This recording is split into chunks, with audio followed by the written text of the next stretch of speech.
Hey, what's happening, gamers? Welcome to Game Nights TV, Episode 2. It's finally here, but everything has been squared away. We've been working on Game Nights TV all month long, and we've got an amazing show for you guys today. So we're going to kick things off with our Now Playing section, then move right into our featured video review of Metroid Other M. And then we're going to take off with our H.E.L.P. section with the Queen Metroid boss fight. So let's get this shindig started, and it's time for Game Nights TV to begin right now.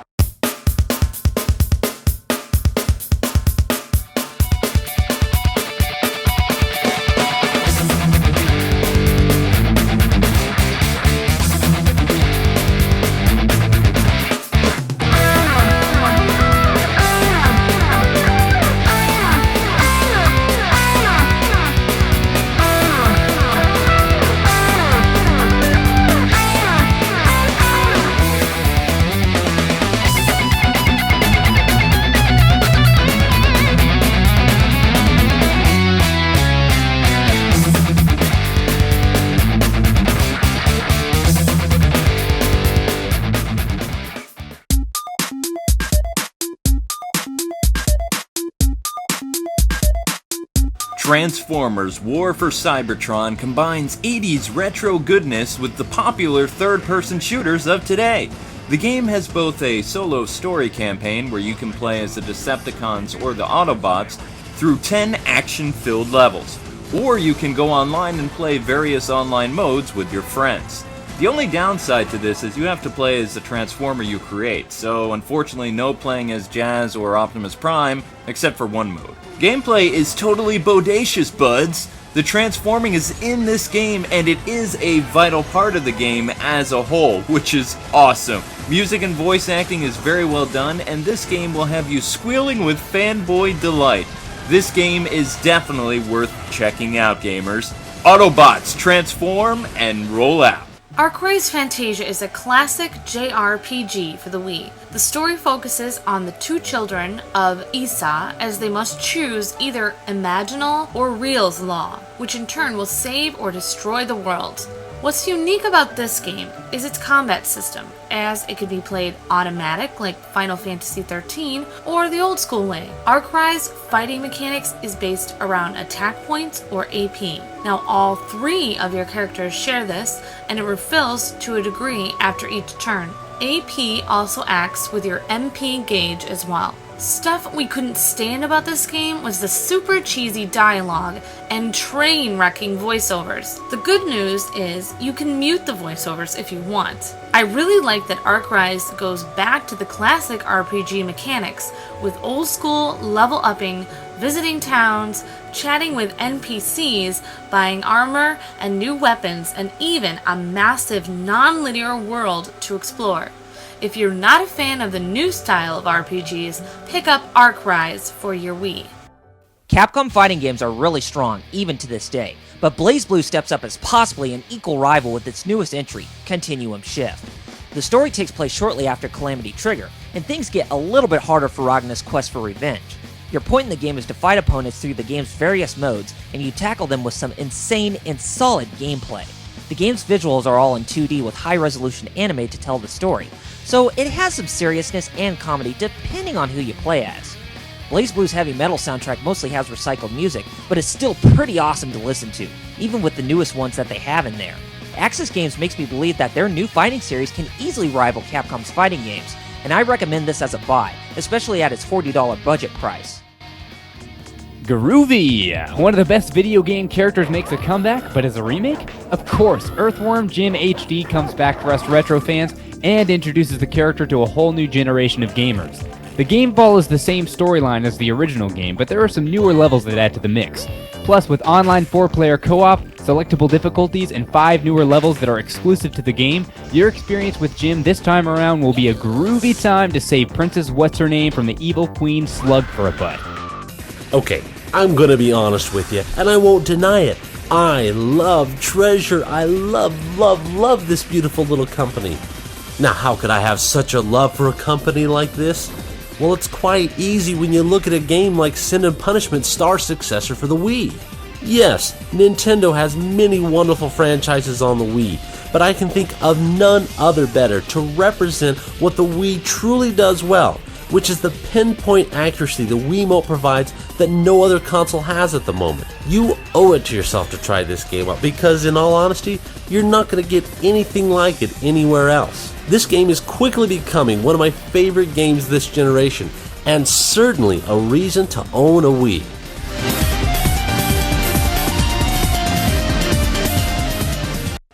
It's been nearly 10 years since we've gotten our hands on a title from Metroid's main series. Sure, we've had the Prime games, but those weren't officially main series games, per se. Does Nintendo and Team Ninja's collaboration seem like it makes a great combination? Or should the Metroid series go back to its roots? Let's find out. We're all familiar with how Metroid games play in 2D, but does it work well in 3D? Well, the game plays out more as a non-linear 3D run-and-gun action game, and it has a hack-and-slash vibe to it as well. You find an assortment of enemies and bosses in the game, and you can easily attack them when they are close by, so you don't have to manually target your enemies like you did in the Prime games. One of Team Ninja's accomplishments is with its heavy and stylish combat and evasive tactics, and this game succeeds that. By using your missiles, bombs, and other equipment upgrades you have in store, you can get through it without fail. When this game was showcased back at E3 2009, the game seemed like it went for more polish in the 3D aspect. Samus in Metroid Prime looked very bulky and tall, but Other M makes our heroine bounty hunter slim, shiny, and very agile. Most of the enemies looked okay, and the bosses are very well done when being brought in 3D, like Ridley, Phantoon, or the Nightmare. The levels kinda have low-res textures, but Wii isn't an HD system, so there are limitations that you have to abide by. Finally, the FMV cutscenes are blistering with eye candy, and honestly, they are the best on the Wii to this date. Overall, the game has some good visuals, even if some of them are in high resolution. Let's face it, the first time you play this, Metroid Other M has a bit of a steep learning curve when going through the levels and fighting the bosses. When you go through the game, Samus Commanding Officer Adam Malkovich will give you the authorization on some of your equipment when you need to get through some of those hard points that you identified in first-person mode. As you advance in the game, the difficulty lessens where you can have an equal and fair challenge against some of the later enemies and puzzles. Just because the difficulty lessens for this aspect of the game, it's still near impossible or an easy cakewalk to find all the missile, energy, and charge tank upgrades. What is the most appealing thing about this game's fun factor? Well, the fact when Adam authorizes the later equipment use, of course. Having full authorization on your entire suit upgrades makes you feel uber powerful against your enemies, and it prevents you from having cheap deaths when you're at a weakened state. Now, I'm a sucker for the story, and Metroid Other M really captivated me on Samus's character. Her problems that she has and her growth from naivety to intelligence, especially with a relationship with Adam Malkovich. So this game has some replay value towards those things. To be quite frank though, after you've played through the whole game, there isn't any reason for you to go back and play it again. Unless if you want to obtain the hard difficulty gallery mode and theater mode. Then that is all you are going to get. That's it. It would have been nice to play as Samus in her Zero Suit outfit the entire game, or unlock some additional costumes and abilities you won't get in the main game. I mean, come on guys, let's get heavy on some content for a Metroid game for once. However, the game exceeds in one thing, and that is having great gameplay, a stellar story, great design for a Wii game, mind you, and Sakamoto delivers us another fantastic entry to the game's official canon. So, Game Nights TV is proud to give Metroid Other M on the Nintendo Wii 3 out of 5 shields. For all you Metroid gamers out there, you won't be disappointed with this one.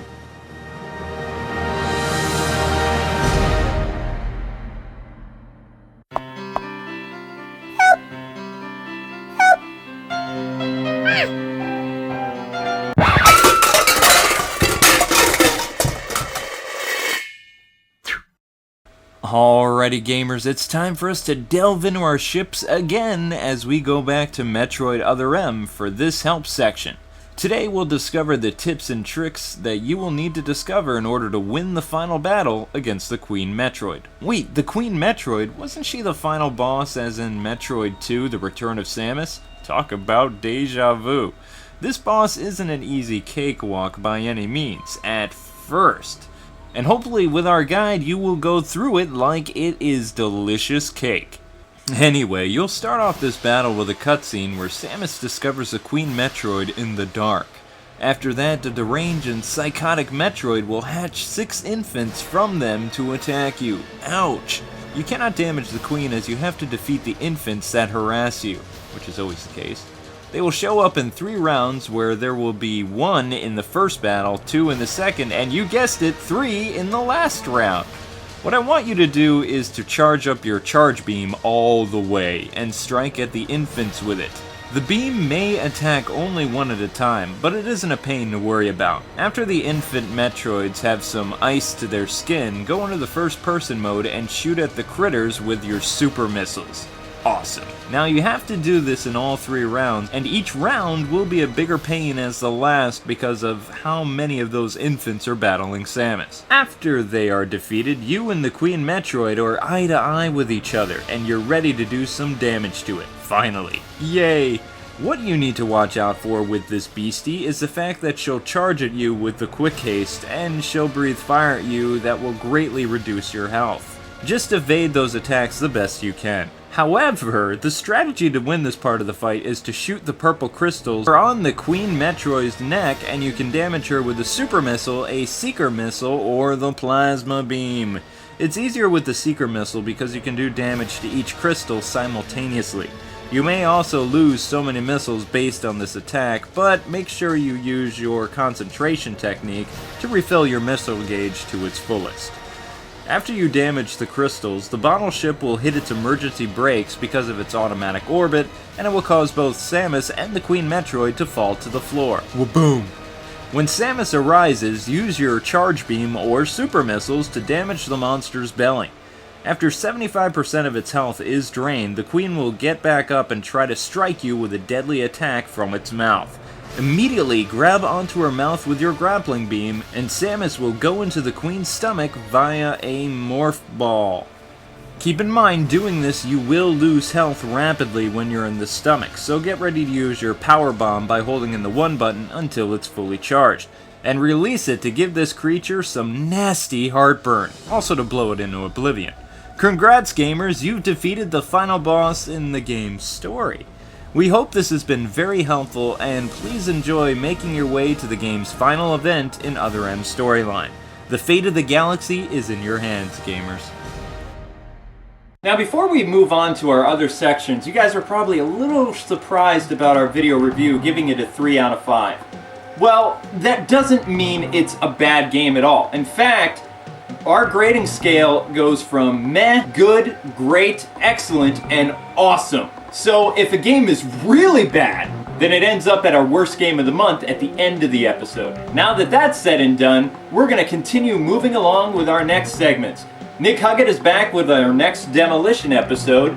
After that, I bring back our Games at Stillpone featurette from the pilot, and Kyle has a brand new show for us called Portable Underground. And after that, I'll be back as usual. Hey, what's happening gamers? It's Swag here, and welcome back to another segment of Demolition, where we download one of the latest demos available, and I will give you my 2 cents and let you know whether or not it is worth your time. Today we are checking out DJ Hero 2, which unfortunately you really can't play unless you own the original DJ Hero deck, but the game and deck together are only about $60 now, about half the price of what it used to be, so it's really not that expensive. Aside from the 2 songs that come in this demo, the main reason that you are going to want to download this if you are a DJ Hero fan is that it shows you a lot more of the freestyle options that are in DJ Hero 2. Now I have to say there weren't a whole lot of freestyle options in the first game, so that is definitely their focus in this version, trying to give the player a lot more variety and choice of how they want to play the game. One of my favorite new options that I got to try out in this demo was the freestyle version of the crossfader, which did not exist in the first version. Now, it gives you suggestions on how to use the crossfader, but it's really up to you on how you want to use it. The game also teaches you how to freestyle scratch, which somehow I didn't find quite as satisfying as being able to freestyle the fader, but it's still pretty fun nonetheless. I really like how this demo includes essentially a full tutorial. That way you can just jump right into the game when DJ Hero 2 hits the store shelves. However, what I didn't like is that they only give you a choice of 2 songs, and quite frankly, neither of them are really very good mashups at all. I like the set list of DJ Hero 1 because most of the songs were really either campy or kitschy. But this time they seem to go for more of a serious angle to the songs, having songs by like the Pussycat Dolls and Lady Gaga. I don't know why, I'm just not interested in either. Now, I was definitely a little rusty at this game, being that I hadn't played it since about, I'd say January or February of this year. But I did seem to pick it up pretty quick again, and the game does seem to retain a lot of the fun factor that I had from before. But again, playing both of these songs, I played each of them once, I just really had no desire to play them again afterwards. In conclusion, I really like the tutorial aspect of the demo. It gives the player a lot to look forward to in the new ways that they can play the game. And if your deck is collecting dust, well, haul it out again and give DJ Hero 2 demo a shot. However, come on Activision, 2 songs and not even good ones at that? Let's do a little bit better for a demo next time as far as the song selection goes, shall we?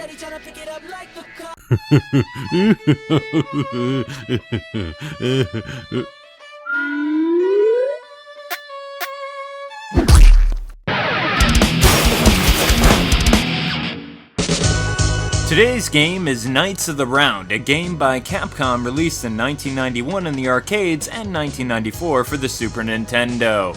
Our friends over at Capcom are the masters when it comes to the beat-em-up and hack-and-slash genre.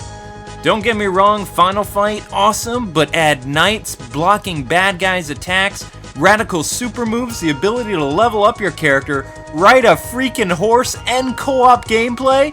You've got yourself one amazingly epic adventure worthy of the name King Arthur. The game opens with Merlin asking the brave warriors to save Camelot and unite England.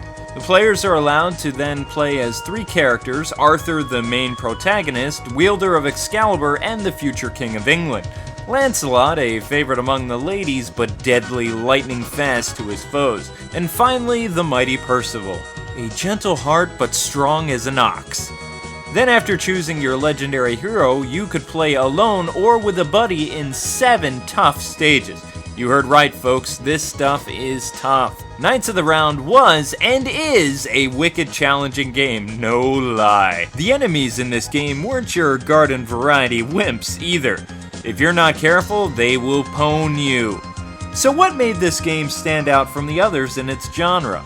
Well, the health power-ups were everywhere and made the journey a little less bumpy, but this game is mainly remembered for 2 things: its blocking ability and the level grinding, of course. The blocking ability was so awesome in this game. This is an extremely crucial part of the gameplay mechanics and forces gamers to fight smart, because your enemies will use this move to their advantage as well. It is next to impossible to beat this game without blocking enemy attacks. The last thing that made this game appeal to gamers was the level up system, which offered the game a variety of ways to level up, like killing enemies, grabbing treasure, and getting 3 to 4 kills in a row, which isn't an easy task, I assure you. But wait, there was actually more to this game. You could actually leap onto a horse and attack the bad guys, but the bad guys could also leap on the horse to attack you. Not to mention, this game was just crazy fun, solo or with a friend. Sharing was always a problem with these type of games though. Knights fixed that by letting players literally split the loot in half. Same thing went for the health. Visuals look great for this game, and I felt that the scenery, the sprites, and the atmosphere of the entire game fit perfectly with the theme. But like most Capcom games, the music is what really stole my heart and made the experience even better for me. Alrighty, so stuff that I didn't like. Well, in the arcades, 3 players could fight together as a team, right? While on the Super Nintendo, you could only play as 2 players. But you did have drop in and out gameplay, which was great. Besides the game being incredibly difficult, I could not stand the last boss battle, and it was not something that I look forward to revisiting this game again either. He is still evil and wicked cheap. I hate him! The ending in the arcade is just as lame as a Super Nintendo game, and I was really hoping as a kid they would have made the ending a little bit cooler, but to no avail. I'm also really annoyed at Capcom that this game still has no sequel, even after all these years. Yes, the market only seems to crave their shooters, party, and sports games, and they will go out and buy every variation under the sun every month. But this decade of gamers are missing out on so many other great genres. If this continues, folks, it will be 1983 all over again. Okay, look, I do appreciate that Capcom released the arcade games as part of their Capcom Classic collections on the PS2 and PSP, but why not release this game on the Virtual Console today and the Arcade Classic to Xbox Live Arcade and the PlayStation Network with online support? Just please keep it simple, Capcom, and don't ruin the game from our childhood like Ubisoft did with H.E.L.P. Brrr! Nonetheless, gamers, Knights of the Round is just as fun as it was almost 2 decades ago. So, fellow Game Knights, I ask thee to raise your swords to the sky and proclaim with a mighty voice, "This game still pounds! Huzzah! Huzzah!"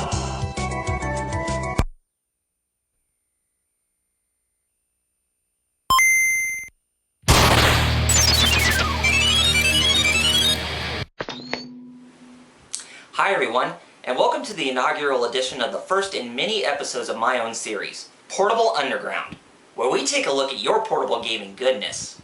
Since this is the month of August, the game that most people are getting very excited about is of course Metroid Other M for the Nintendo Wii. Now I want to hype up that game even further by talking about one of the portable games in the Metroid franchise. So, without further ado, let's take a look at what many consider to be the most underrated and most underappreciated in the series, Metroid Fusion on the Game Boy Advance. Metroid Fusion is a non-linear action-adventure game developed by Nintendo for the Game Boy Advance, which is the 4th game created in the main series canon.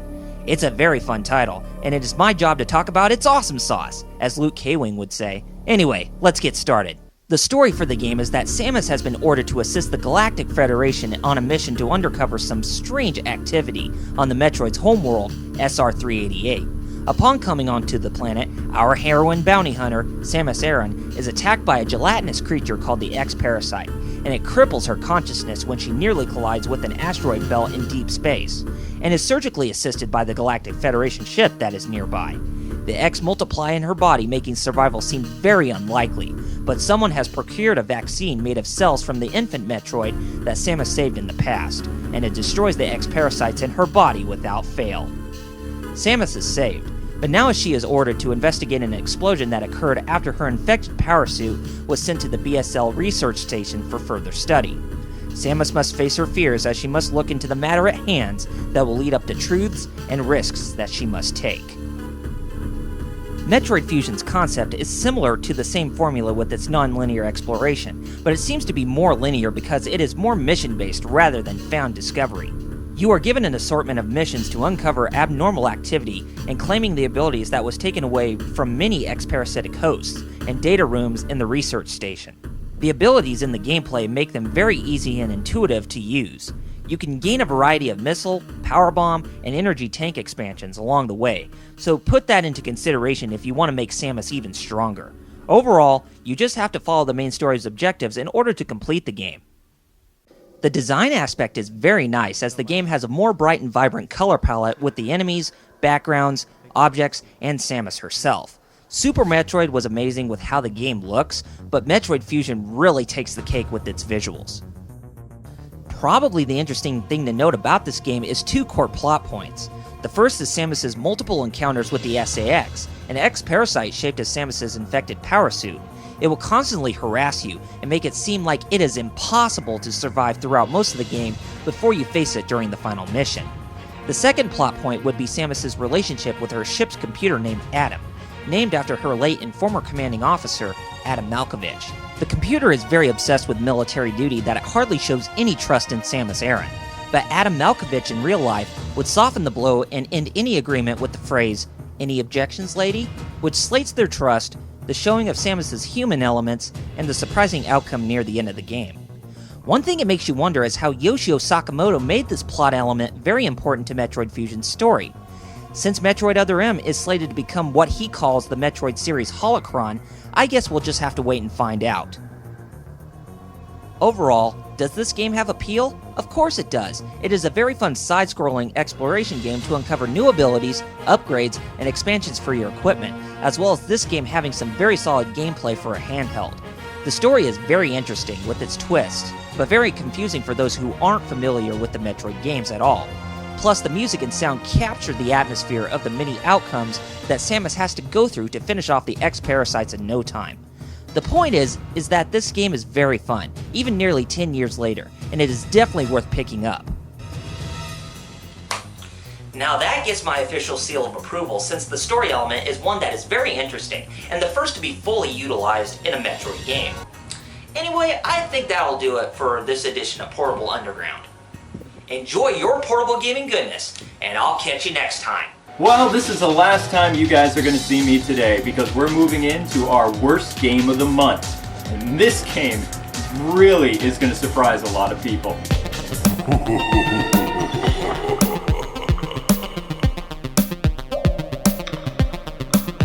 You know, gamers, I really thought that the terrible Kane and Lynch 2 that was just released would be getting our coveted award for this month. But even though I actually liked this game on the PC years ago, its Wii port wins our booby prize. The story focuses on a Russian girl named Nina, who is looking for her father who goes missing at the beginning of the game. Secret Files is your standard point-and-click adventure game, and the gameplay isn't terrible. Sure, the voice acting is a bit cheesy, and the pace of the game can get a little boring at times. But it's still the same great PC game from 2006, and that's the big problem right there. This game is an exact port from the game from 2006, re-released this summer. Had this game released on the Wii, back in 2007 like it was supposed to, then yeah, might have gone over well for the developer. Heck, the sequel for this game came out on time in 2009 for the Wii and DS, and that's saying something right there. But delaying a point-and-click game year after year, you know that's a bad sign. So, publishers everywhere, be warned. Even if you release a game very quietly at the end of the month, and it's very hush-hush, we have a nice cozy place for your game along with hundreds of others. So congrats, Secret Files, for the Wii, you earn our worst game of the month.